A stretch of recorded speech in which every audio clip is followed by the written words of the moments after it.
Assalamualaikum warahmatullahi wabarakatuh. Perkenalkan, nama Bapak Muhammad Farhan Arifal, bisa dipanggil Bapak Farhan atau Bapak Ahan juga bisa.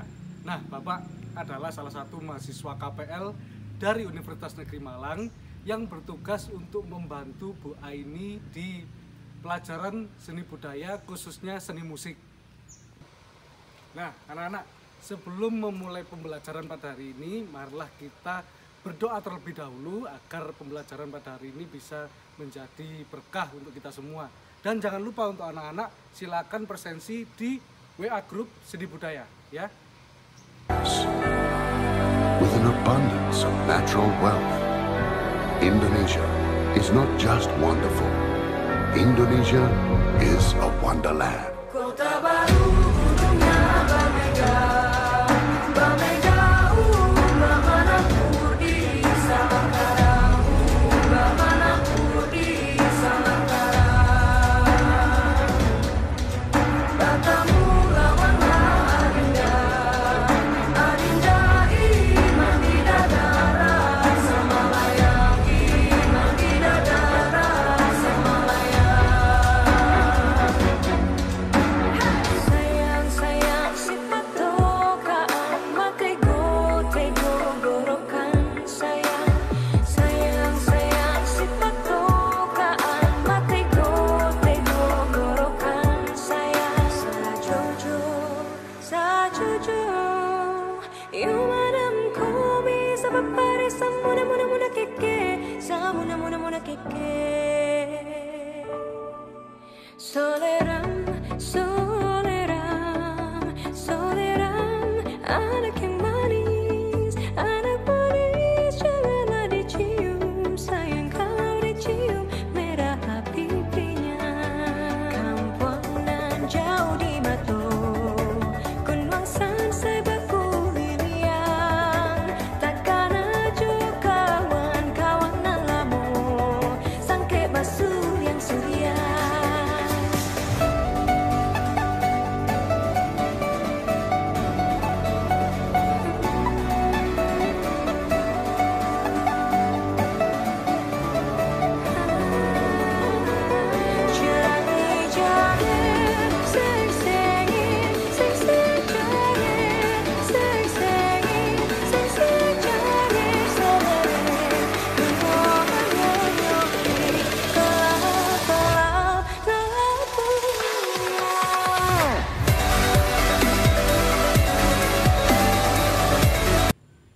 Nah, anak-anak, pembelajaran seni budaya itu sangat penting dan sangat harus dikuasai oleh anak-anak semuanya. Jadi, pembelajaran seni budaya akan bisa membuat atau bisa menciptakan anak-anak menjadi lebih kreatif lagi, khususnya di seni musik. Nah, contohnya seperti ada Didi Kempot, almarhum Didi Kempot. Dia membawakan lagu, bernyanyi dengan menggunakan bahasa kita, bahasa Jawa, bahasa daerah kita, dan mendunia. Nah, seperti itu kekreatifan orang-orang kita yang bisa dibawa atau yang bisa diperkenalkan ke seluruh dunia. Seperti itu anak-anak. Tujuan pembelajaran peserta didik atau anak-anak diharapkan bisa mendeskripsikan konsep bernyanyi dan teknik dasar vokal solo atau tunggal, dan bisa mempraktekkan konsep bernyanyi dan teknik dasar vokal yang baik, yang jelas, dan tepat. Nah, kalau begitu langsung saja anak-anak kita ke pembelajarannya. Kita masuk ke pelajaran seni musik. Bab 3, konsep menyanyi dan teknik dasar vokal solo atau tunggal. Nah, anak-anak kan pasti udah tahu apa itu menyanyi secara solo atau tunggal, yaitu menyanyi sendirian seperti itu. Nah, menyanyi adalah dalam pengertiannya yaitu kita mengeluarkan vokal dengan olah vokal yang baik dan benar, menciptakan ilmu musik yang baru seperti itu. Nah, setiap orang memiliki perbedaan di saat mereka bernyanyi. Perbedaan pertama yaitu adalah warna suara atau timbre. Nah, anak-anak, warna suara atau timbre adalah bunyi atau suara satu siswa berbeda dengan siswa lainnya. Nah, hal ini dikarenakan getaran-getaran yang dihasilkan setiap orang itu pasti berbeda. Getaran itu tergantung juga mengikuti atau tergantung dengan pita suara yang dimiliki setiap orang atau pita suara yang dikaruniai oleh Tuhan. Nah, di sini ada beberapa macam atau beberapa warna suara atau timbre di setiap orang. Yang pertama ada bulat atau ronde. Contohnya bulat ini dia bernyanyi secara suaranya bulat. Jadi misal pakai lagu Gundul-gundul pacul. Nah, gundul-gundul pacul dengan suara bulat dia akan menghasilkan seperti gundul-gundul pacul cul. Nah, itu suara bulat. Terus ada lagi yang kedua, suara cempreng atau nasal. Kalau cempreng, kalau cempreng pasti anak-anak udah tahu Denny Caknan ya kan. Denny Caknan itu memiliki suara atau timbre dengan cempreng. Jadi dia misalnya pakai lagu gundul-gundul pacul lagi. Kalau cempreng dia menjadi bapak pakai perbedaan. Kalau bulat seperti ini, gundul-gundul pacul cul kemelengan. Nah, itu bisa dikatakan cempreng. Terus yang ketiga ada husky atau bisa dikatakan mendesah. Jadi dia lebih banyak mengeluarkan nafas di dalam timbre itu. Contohnya adalah gundul-gundul pacul cul. Nah, seperti itu. Terus masih banyak lagi, ada serak. Serak ini seperti contohnya kayak cakrakan, penyanyi cakrakan itu anak-anak pasti udah tahu. Terus ada juga head voice. Head voice dia menggunakan suara yang ada di kepala. Dan masih banyak lagi yang bisa dicari atau masih bisa tergabung di warna suara atau timbre tersebut. Nah, kita masuk perbedaan yang kedua, yaitu wilayah nada. Wilayah nada adalah kemampuan seseorang dalam mencapai ketinggian atau rendahnya suatu nada yang disebabkan oleh pita suara yang dimiliki oleh setiap orang. Nah, seperti itu. Wilayah nada itu di pria dan di wanita ada beberapa macam. Seperti contohnya di wanita, di situ ada sopran. Sopran itu suara wanita yang paling tinggi. Terus di tengah-tengahnya ada mezzo-sopran. Nah, itu ada suara wanita yang di tengah-tengah, tidak terlalu tinggi, tidak terlalu rendah. Terus di wanita yang terakhir juga ada alto, yaitu suara rendah yang dimiliki oleh wanita. Sedangkan di pria, dia ada juga namanya tenor. Tenor adalah suara tinggi yang dimiliki oleh pria. Terus ada juga bariton atau suara yang di tengah-tengah, tidak terlalu tinggi dan tidak terlalu rendah di pria. Yang terakhir ada suara bass. Nah, suara yang paling rendah yang dimiliki oleh pria. Nah, tadi adalah beberapa perbedaan atau dua perbedaan di saat orang bernyanyi. Nah, untuk selanjutnya kita akan mempelajari yaitu teknik dasar vokal. Nah, bernyanyi merupakan kegiatan yang menyenangkan atau baik bagi pendengarnya maupun kita sendiri yang bernyanyi. Nah, seseorang yang bernyanyi dapat menggunakan teknik vokal yang benar. Niscaya dia akan menghasilkan suara yang indah, yang baik, dan enak didengar. Seperti itu. Nah, ini adalah macam-macam teknik dasar vokal. Yang pertama ada artikulasi. Artikulasi itu apa, Pak? Nah, artikulasi itu kejelasan atau gerak mulut ya.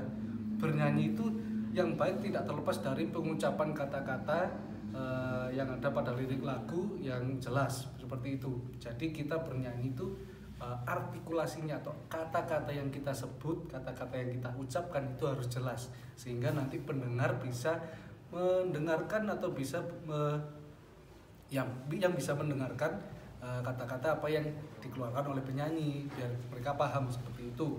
Terus yang kedua ada intonasi. Yang kedua intonasi yaitu teknik vokal yang berhubungan dengan ketepatan dalam membidik nada. Jadi di setiap vokal atau di setiap lagu pasti gak mungkin nadanya hanya monoton gitu saja. Berarti ada nada tinggi, ada nada rendah, dan nada sedang seperti itu. Terus yang ketiga ada frasering.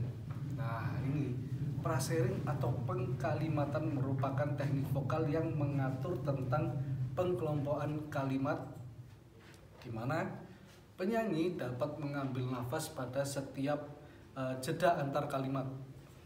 Pengkalimatan ini hendaknya dilakukan sebelum memulai bernyanyi, beri jeda pada jeda antar kalimat sehingga ketika bernyanyi siswa akan tepat mengambil nafas sesuai makna lagu. Jadi penggalan-penggalan kalimat atau penggalan-penggalan kata di saat kita ingin mengambil nafas agar menciptakan makna-makna lagu tertentu seperti itu. Teknik dasar vokal selanjutnya yaitu pernafasan.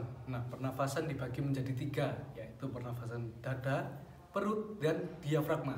Untuk dada, pernafasan dada adalah pernafasan yang menggunakan rongga dada. Jadi kita bernafas di kumpulan udara itu akan bersirkulasi di dada seperti itu. Contohnya kalau kita menggunakan pernafasan dada, saat kita bernafas itu dada kita akan ke atas. Nah, seperti ini menggunakan dada. Nah, seperti itu. Terus yang kedua ada perut. Perut dia menggunakan perut, pernafasan perut, ya kan, yang bersirkulasi udaranya di perut. Nah, terus yang terakhir ini pernafasan yang paling baik menurut Bapak dan paling banyak digunakan oleh penyanyi-penyanyi yang sudah mendunia. Dia menggunakan pernafasan diafragma. Nah, Bapak jelaskan dulu pernafasan yang dianjurkan digunakan pada saat bernyanyi yaitu pernafasan diafragma. Di dalam diafragma ini terdapat otot yang jika kita terus latih dengan olahan nafas akan menjadi lebih kuat sehingga dapat memperpanjang durasi keluarnya nafas pada saat kita bernyanyi. Nah, otot diafragma ini juga dapat menjadi sumber tenaga yang besar untuk mencapai nada tinggi dan menambah tenaga pada saat kita bernyanyi. Jika pada saat bernyanyi oleh pernafasan dan sumber tenaga berpusat pada diafragma, nah maka suara akan lebih bulat dan lebih bening, serta tenggorokan kita tidak terasa sakit dan mudah lelah. Nah, itu kenapa banyak sekali orang yang menggunakan, dan Bapak juga menganjurkan kalau anak-anak bernyanyi harus menggunakan pernafasan diafragma seperti itu. Nah, di sini ada salah satu contoh untuk melatih pernafasan diafragma. Silahkan dilihat. Banyak yang bertanya, gimana sih Kak caranya kita nyanyi menggunakan suara perut? Sebetulnya yang dimaksud di sini bukan suara perut, melainkan gimana caranya kita nyanyi menggunakan diafragma. Diafragma adalah otot yang mengatur pernafasan kita. Letaknya ada di tulang rusuk yang paling bawah. Jadi dia memisahkan tubuh bagian atas dengan tubuh bagian bawah. Bentuknya seperti kubah seperti ini. Dan ketika kita menarik nafas, itu dia akan ke bawah. Dan ketika kita melepaskan nafas kita, dia akan kembali lagi ke atas. Oke, sekarang kita coba rasain diafragma kita ya. Kita letakkan tangan kita di sini. Terus kita coba. Nah, maka kita akan merasakan dia berkontraksi pada saat kita melakukan tersebut. Lalu apa yang dimaksud dengan nyanyi dari diafragma? Intinya yang terpenting adalah kita nyanyi mengatur nafas penuhnya dari diafragma dan bukan dari leher dan juga bukan dari dada. Indikasinya adalah ketika kita menarik nafas, dada kita dan pundak kita tidak naik, melainkan hanya aktif di area perut bagian bawah saja. Misalnya, jika saya menggunakan nafas dada seperti ini. Seperti itu, dan itu tidak efektif dan pernafasannya juga dangkal. Sedangkan menggunakan pernafasan diafragma, kita bayangkan udaranya jatuh ke perut bagian bawah. Sehingga area pundak dan dada kita tetap rileks. Jadi biarkan perut kita mengembang. Dan pada saat kita menghembuskan nafas, dia otomatis akan kempes atau karena diafragmanya bergerak ke atas sehingga semua organ di wilayah perut ini akan ke dalam. Sekarang yuk. Teknik yang kelima yaitu ada ekspresi. Nah, ekspresi pada saat bernyanyi, penyanyi harus memberikan ekspresi yang sesuai dengan tema lagu. Dengan ini ekspresi yang kita berikan itu akan membuat lagu tersebut akan lebih enak atau lebih diterima oleh pendengar. Nah, ekspresi tidak harus dari muka, tapi bisa dari gestur tubuh dan banyak hal yang bisa diberikan, yang bisa diekspresikan agar lagu menjadi lebih baik atau lebih bagus dilihat dan didengar. Seperti itu. Nah, teknik dasar vokal yang keenam yaitu sikap badan. Seperti contohnya yang ada di kanan kiri Bapak. Nah, sikap badan itu diperlukan di saat sebelum kita memulai bernyanyi agar suara yang kita hasilkan atau apapun aspeknya yang sudah Bapak terangkan tadi di awal, dengan sikap badan yang bagus itu akan menjadi lebih maksimal. Nah, sikap badan yang bagus, 1, berdiri tegap. Terus berat badan kita bertumpu pada kedua kaki kita.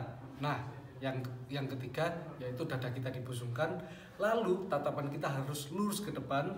Nah, seperti itu dengan berdiri tegap, dada dibusungkan, itu akan menghasilkan rongga suara atau rongga udara yang ada dalam tubuh kita menjadi lebih banyak dan lebih maksimal, seperti itu. Nah, selanjutnya ada tugas pertama untuk anak-anak. Berikut adalah tugas yang harus anak-anak selesaikan. Nah, jawaban bisa ditulis di kertas lalu difoto, dikirimkan ke WhatsApp grup seni budaya. Nah, jangan lupa terakhir pengumpulan di jam 3 sore. Ingat ya anak-anak. Nah, untuk tugas yang kedua, coba anak-anak praktekkan sikap badan yang baik. Nah, itu terus difoto, juga dikirimkan ke WhatsApp grup seni budaya. Sama untuk pengumpulan terakhirnya di jam 3 sore. Jangan lupa ya anak-anak. Itu tadi atau hari ini adalah materi tentang konsep bernyanyi dan teknik dasar vokal solo dan atau tunggal.